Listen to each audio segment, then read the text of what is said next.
All right, so here's the finalized version of the argument from my previous talks with ChatGPT, just trying to juggle not what I think is my argument for the existence of God. I think I approach that from a different angle, but it's more just to show that even if materialism is true, theism is still a reasonable conclusion to make about the world, a totally reasonable conclusion to make about the world.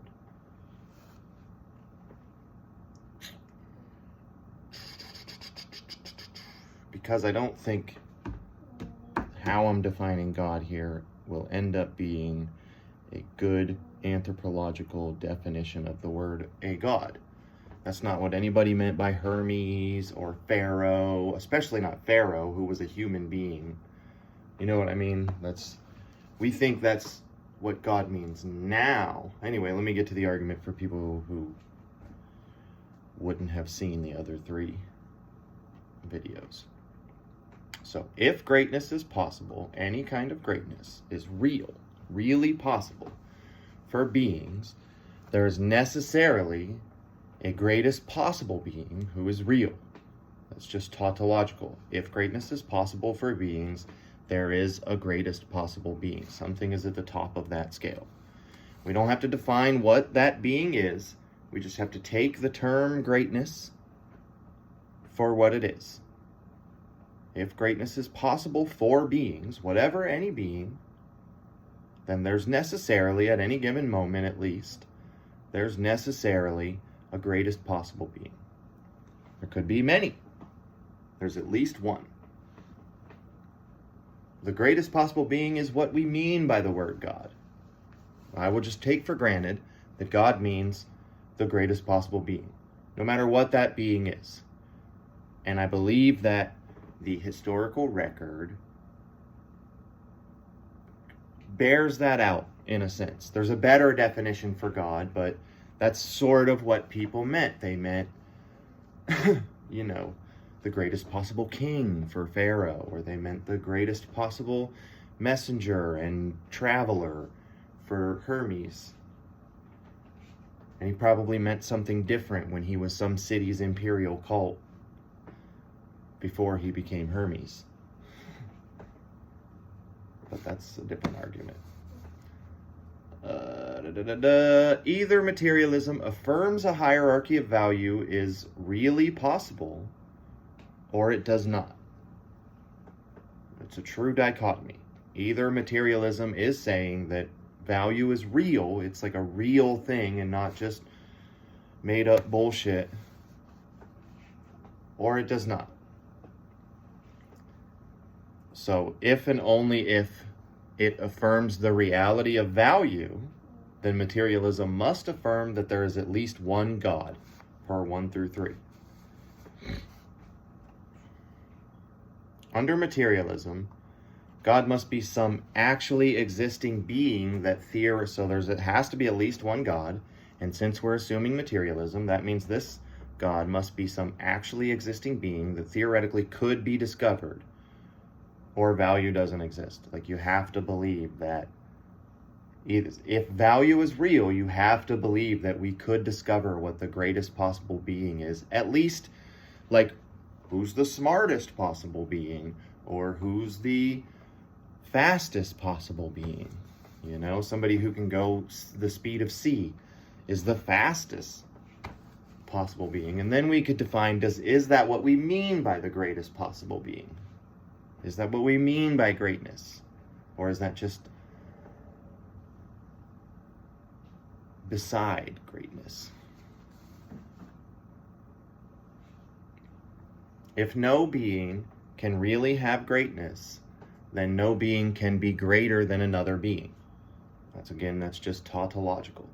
If greatness isn't real, if it's just made up, then no being can really be greater than another being, or lesser than. Everything's just flat and equal. Therefore, personhood would be no greater than any other being or state of being, per 7 through 8.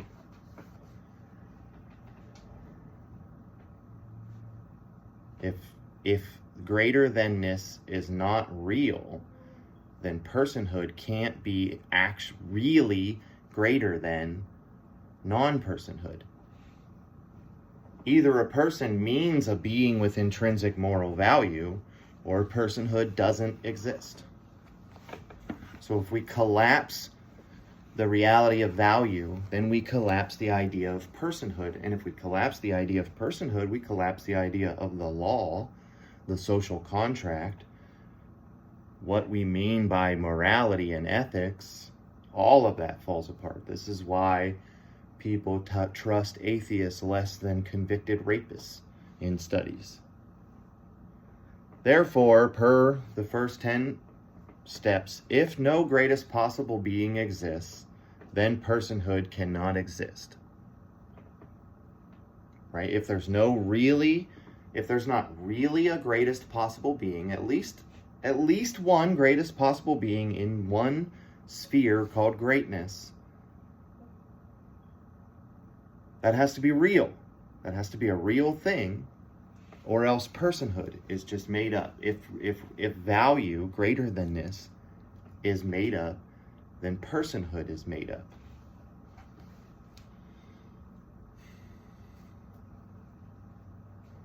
And then if the greatest possible being is what we mean by God, and you can make the argument that at least some people have always meant that by God.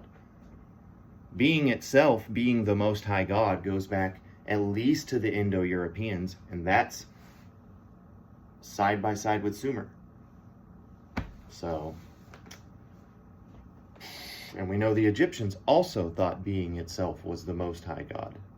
They just don't emphasize it in their myths, because people want their temporary, fleeting, materialistic powers that they can get from daemons, the greatest possible beings in particular spheres. So therefore, either value is real and at least one God exists, or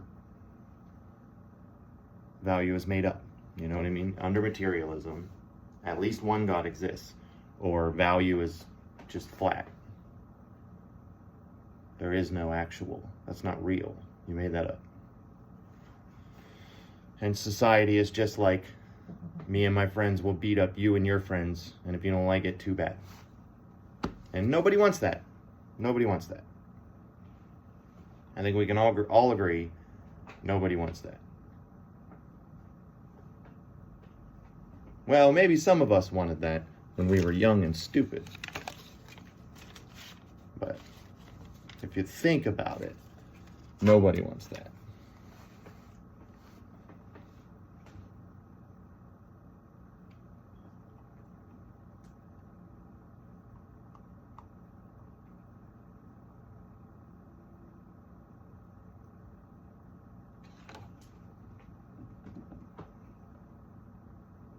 And I think I've showed in other arguments why I think that the greatest possible being is what God is. That is a definition for God, but there's a better definition for what the term a God has meant.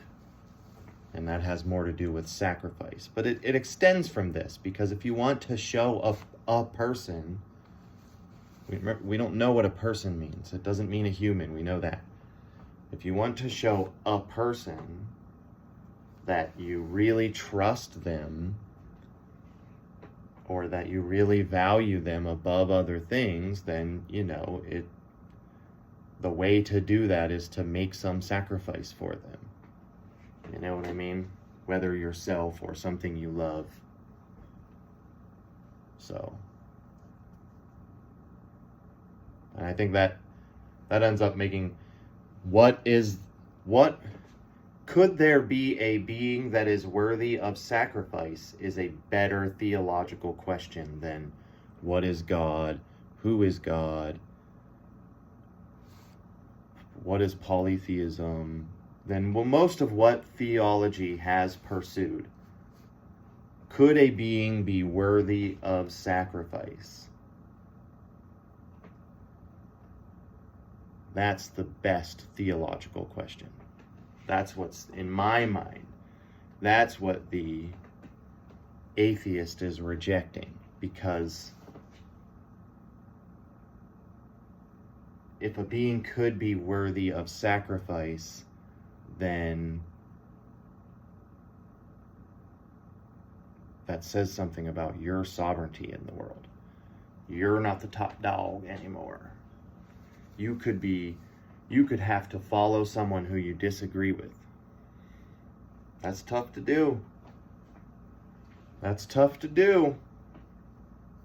But how can you build a society if people aren't prepared to do that? So maybe a God is just maybe at minimum, the idea of a God is just a technology we discovered that worked really, really well at binding societies together.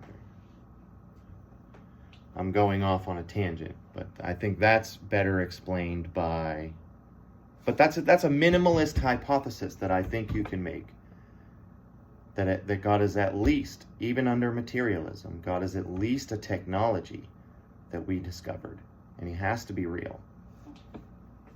Because it works.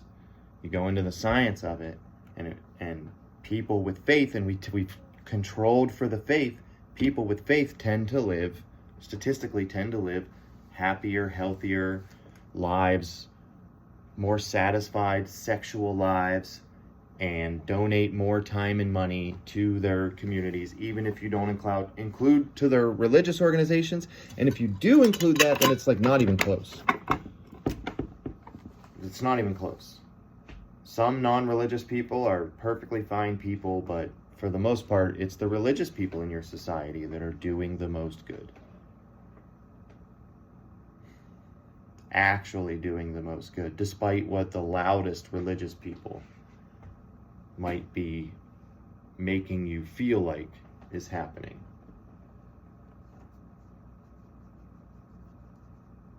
But I think that's better explained. What was that?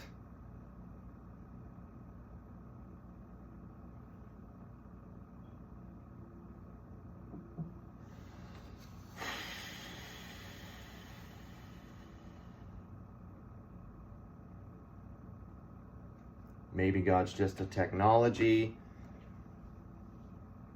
Okay, well, I think I explained it. I think it's better explained by the science showing that this technology works. So then the being at the center of it has to be real. In the scientific sense, if you take all that for granted,